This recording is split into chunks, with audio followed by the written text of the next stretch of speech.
All right, mirror container solo raid. You guys have probably experienced a little bit of it, and this guide is might be a little bit late than usual. This solo raid is probably the most difficult, I would say, in a sense that it's not very beginner friendly. This solo raid is more of an investment check. A lot of the things that you need are you need your units to be invested to benefit on like the boss mechanics. The investment check is if you can do these checks, you'll get more damage. Otherwise, like if you cannot do some of these investment checks, then you will take a massive hit on the damage and or might have to make some compromise. Like you might have to just like suck it up and just like not complete the full run or not.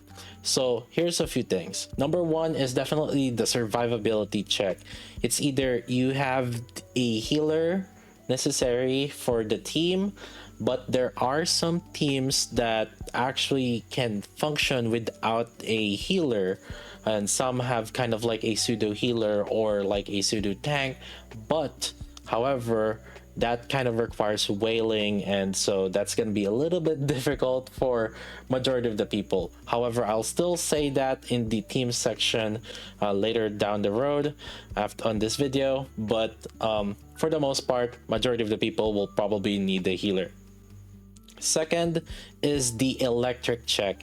The first QTE, almost everyone can clear this as long as they have an electric unit. If you don't have any electric unit, your run is pretty much done within like the first 50 seconds. The second part is the glass slipper phase 2 check, which is more really actually a sniper rifle rocket launcher check. It's there's a possibility that a hyper invested whale maid brevity could do that, but for the most part it's pretty much like a sniper rifle rocket launcher check. Just being unable to do this check though, however, it just means that you're gonna deal less damage during phase 2. So it's either you deal way less damage during phase 2, or if you can do it, then you will get more damage. It's not a hard requirement to have a sniper rifle rocket launcher, but just expect that if you don't have them, in particular a DPS sniper rifle or rocket launcher, or like an elemental advantage sniper rifle or rocket launcher, because if you cannot do them, you might have just a way less damage. But again, it's not a huge mandatory, it's not a hard requirement, and you can technically finish the run without having a sniper rifle rocket launcher. And pretty much like for that sniper rifle rocket launcher, there is a pretty much like a necessity to have an overload, because if you don't have enough power, then you're not going to be able to do the particular mechanic where you can benefit having a sniper rifle rocket launcher. And then lastly, it's technically still an electric check, but in particular having enough DPS for your electric unit so that you can do the final elemental QTE. Just being unable to do this check pretty much means that the run will end at about like 35 seconds left. Overall, less damage. However, there's gonna be some people that just cannot clear it, and sometimes you'll just have to take it, you know, if you don't have like an invested electric. Let's start off the mechanics. The fight starts with the missiles spawning. It's very deadly. You pretty much just have to dodge it. It's very easy to dodge though. You just try to cover as soon as possible at the beginning of the fight. It's a very simple check. It's just to not caught you slacking. Now during phase 1, the boss will basically intermittently spawn glass slippers, and this glass slipper, basically this is where the start of where the sniper rifle rocket launcher comes in very handy. You must one-shot the glass slipper within just one shot. Otherwise, if you do not one shot it, then they will become immune for the next following shots, and then you just cannot destroy them. So you have to destroy them in one shot. Now for some people, this is where I said like, if you have like a good shotgun, you might be able to. On phase 1, you will see that it is actually possible for some of the shotgun teams and units to be able to one shot this easily. You just have to pay attention though, because again, if there are other units that are attacking it, then you're gonna have to either cover the whole team or just sometimes you can just like tank it. If you fail to destroy this summon, it will shoot a big chunk of laser that will target the highest DPS. For some people, it might be a really huge chunk. So if you don't have like your healer available at that time, you might end up just having a bad time. And since it targets the highest DPS, this is where it gets really dicey, because the boss will also do a 2-bullet barrage, which will also target the highest DPS. And so if you didn't pay attention to the glass slipper and you didn't destroy the glass slipper, and then the bullet barrage comes in, then you're gonna have like just a huge chunk of damage given to you. And if your healer is not very invested, then you're gonna have a bad time and you might die. And so trying to deal with this glass slipper, sometimes like it's gonna matter depending, let's say if you have a healer or not, or if your unit can tank them just enough. For about 3 rotations of that, boss is gonna spawn glass slippers, and then it's gonna do the bullet barrage. It's gonna do this like 3 times, and then after that it's gonna do the missiles again, where again, as usual, just try to dodge it by just like trying to cover or iframe it. After that is basically the first electric shield QTE, and this one is very simple. As long as you have an electric unit, that's all you really need, and you can just deal with that. Now, after that is the halftime QTE. It's a pretty straightforward halftime QTE. Just shoot the red things. Then we will go to phase 2. All right, so during phase 2, what's gonna happen is this boss is, if you end up destroying the core, it will start respawning the core. And then after that, the boss will start putting in a 4 times defense up. You will actually notice it at the above on his HP and name. There's gonna be a defense icon there, and there's like a shield icon. This increases the boss's defense by a lot. Just to give you guys an idea of like how severe the damage reduction on that one is just, for example, if you do have like a 4 stacks on this red hood, they only did 49k damage. 3 stacks was like 80k, down to 0 stack almost like 200k damage. For helm auto, 4 stacks and it was only doing 1 damage, down to 0 stacks it started just doing 73k damage. How do you reduce these stacks of defense? Basically, it's the glass slipper mechanics. This boss is going to do 4 rotations of this, where for the first rotation, it will actually, after doing a chunk of laser, it will drop down a missile slash arrow. It's a blue arrow, and keep in mind that this is actually a destroyable object and you guys can decide to destroy this. However, the downside on this primarily, I would say, is that it is very tanky, and so sometimes some teams are just really not fit to destroy it, and some teams are just gonna have a easier time on destroying this. So sometimes if you know that the team is not going to be able to destroy it, for example, like it's very difficult for a shotgun team to be able to destroy this blue arrow, then maybe you just need a healer. And then after that first rotation on the blue missile, there's going to be a glass slipper that will spawn in one of the diagonal direction of the boss. Now, this is where the sniper rifle rocket launcher that I did mention is where it's really important. You might be able to get away with not having a sniper rifle rocket launcher on the first phase by just having a proper healer, but on this phase, this is where it will matter. If you're not able to deal with this properly, you will just lose a lot of damage, because again, like if you pay attention again on the defense, it's just huge damage down on when the boss has stacks. So the trick here is basically the glass slipper will spawn first. You will see it, and it's gonna be in one of the diagonal directions. And then the way I kind of do it is that go in and out on the glass slipper, and then when it starts, like it feels like it starts charging things, that's when you are able to just shoot it. Again, just like the first phase, if you don't destroy this within just one shot, then it will go immune and you're not able to just destroy it. Being unable to destroy it means that it will be able to keep the defense up. If you manage to destroy it, it will remove the one stack of the defense up.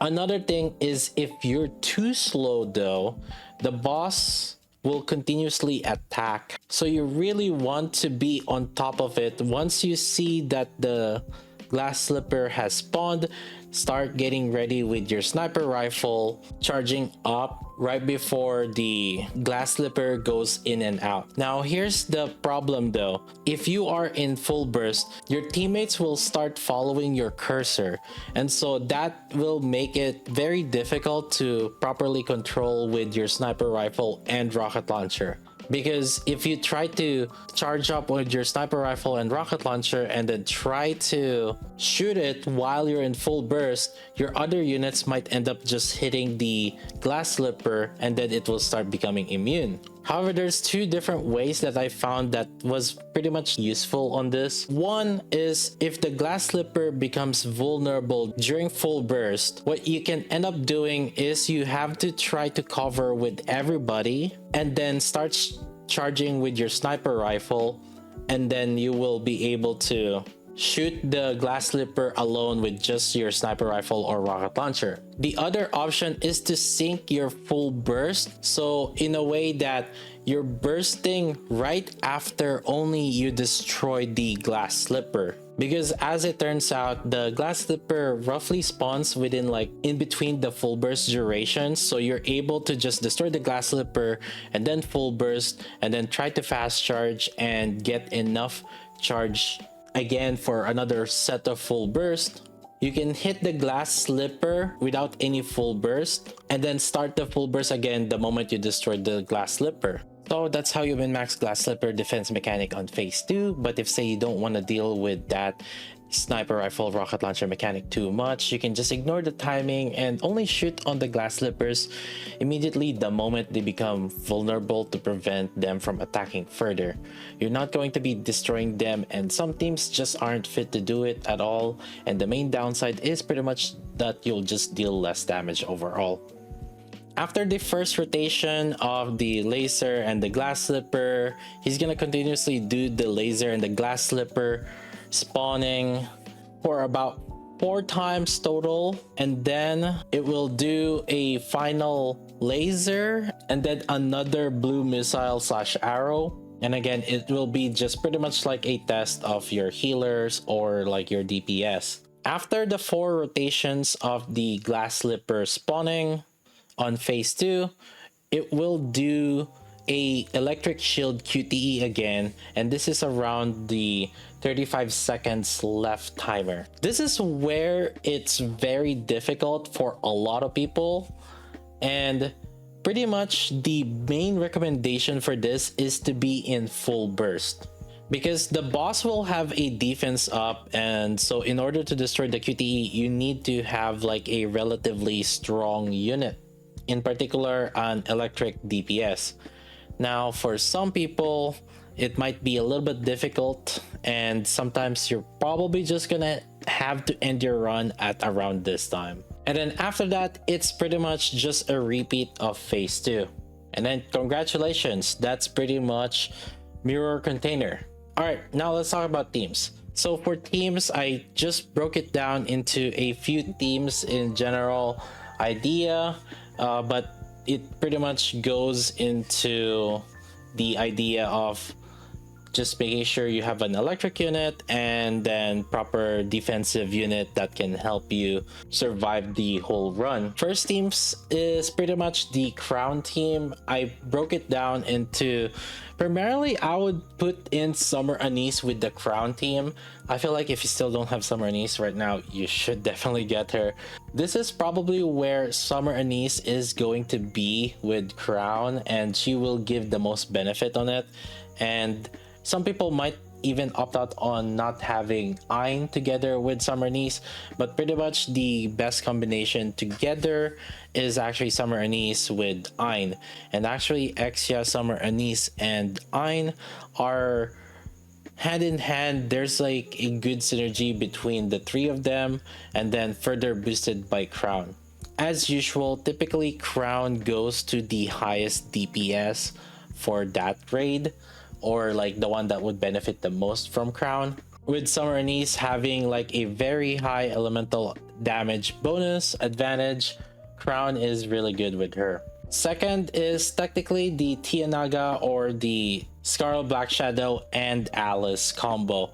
And there's two different teams that I would say main teams that the Scarlet Black Shadow and Alice is right now that I could think of.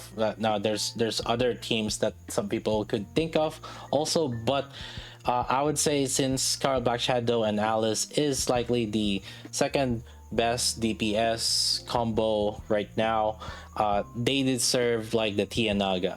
Now you could totally use like Red Hood and Ludmilla and Maxwell on the Tianaga, like that's kind of like one of the usual combination also with Tianaga. And there are ways where you then choose the Scarlet Black Shadow and Alice in a different team.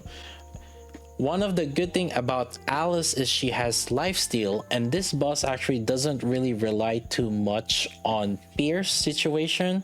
So Alice being the highest attack is actually super beneficial on this for people that have like high core on Alice and actually low core on Scarlet Black Shadow. It might be easier for that, but Alice can actually be a solo tank where she can just like pretty much lifesteal for herself. So you are actually able to entertain a tank Alice in this team, and you can pretty much like run a no healer on this team. So this could totally be a two different teams or just like one team depending on how you're gonna handle with your Alice and Scarlet Black Shadow. The next is the bunnies team, and there's two different bunnies team. They could be just a generic bunnies team with pretty much like any burst 1 cooldown reduction and then any other DPS alongside with another electric DPS, and the electric DPS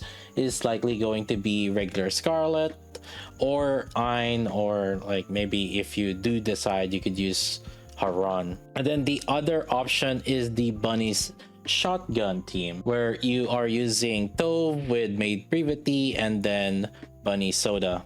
I would say one of the most comfiest team is the bunnies team if you end up like deciding to use like either Drunk Scarlet or Maid Privity team on with the bunnies, because in this team I actually just pretty much don't opt into trying to bother to do the glass slippers on phase 2. You still have to hit the glass slippers, but you're just not gonna one-shot them like what you were doing with the sniper rifle and rocket launcher. And then the other with the bunny shotgun team, the other shotgun team is like with Leona, and Leona does synergize well with Maid Privity and then just using Bunny Alice as the healer. Now there was a team that we did see where they didn't have a healer on the shotgun, they used Maxwell, and this one is the only thing I could think of here is that since Maid Privity and Bunny Soda are kind of interchangeably having the highest attack, they managed to just like rotate the damage between them, but that's likely a whale strategy only, so good luck to whoever plans to decide to use that kind of strategy. The next team is the support Dorothy team. Now there is a possibility that you did decide to use Ein instead with Crown, but then you're trying to build other teams. Now the support Dorothy team is one of them where you are using the biscuit with any other burst 2 really, and then Summer Anise, and then the last bullet with Dorothy and Privity. Now, my personal opinion again is I would probably try to use summer anise with crown, but if you don't have like a good summer anise, then maybe something else is an option, and then you can decide to just like use summer anise with the standard like last bullet team instead. And then here's a few of the other teams that we can probably have an alternative. So basically Dorothy Privity with pretty much like the trend on this team 5, the last team, is actually having helm and then just another electric unit to go along with it. Pretty much like people would be using Scarlet, but it could be Haran or whatever other element electric unit that you have left. The other also is like choosing, typically the most useful electric is either elegg or mast. And then finally, just a few that I have seen in particular is using 2B. 2B as a tank has been possible for some, however, I did try it also. It does require a very heavy invested 2B, so this is more of a note for the whales, I guess. But however, if you do think that 2B cannot do it herself, you can actually just add in like another healer.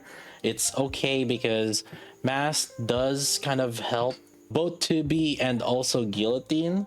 So when you're bursting with Mast, she will increase the max HP without increasing the current HP, and that way you can actually take advantage of like the HP scaling from 2B and Guillotine. So in that scenario, you can actually just add in a healer if you think that that is not enough.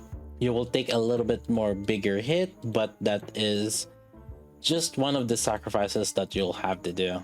As always, these are just kind of like the teams that I do have right now, and I'm gonna update them once I do find this. I'll just link the team comms guide again as usual in the description, so for anyone that have like any particular questions or like if they want to see, I'll try to update it. And by the way, in case you guys don't know, I try to update it up until the last day as much as possible, as if I do see like any particular like additional things and additional units. And again, Zwei is also coming out, so there's a good chance that we'll have to figure that out. So once Zwei comes out on the 9th or 8th, after the upcoming maintenance, then we'll try to test her. Hopefully we might be able to use her, but that would be insanely annoying to deal with. Oh well. Anyways, good luck gamers. What do you guys think about this particular solo raid? This does seem like a huge like 180 compared to the last two solo raid that we have done, but I do think we were kind of overdue for like a very difficult one. So I guess this is them just saying, hey, we can do a super difficult one. But yeah, it's definitely not very beginner friendly. I kind of expect a lot of people to be scoring pretty low here. Yeah, and I mean, you guys could have seen already, like our score is just way lower compared to the others. But anyways, good luck gamers. I'll try to be live and I'll try to update, and I also will try to do my runs also for my alts. So make sure to follow me on Twitch, twitch.tv/skyjlv. And in case you guys didn't know, I do stream more often on Twitch than on YouTube. It is a little bit more occasional whenever I stream on YouTube, but on kind of like a day-to-day basis, I go on Twitch. So make sure to go click that follow also on Twitch, and so you guys can catch me. Anyways, that's about it. I'll see you guys next time.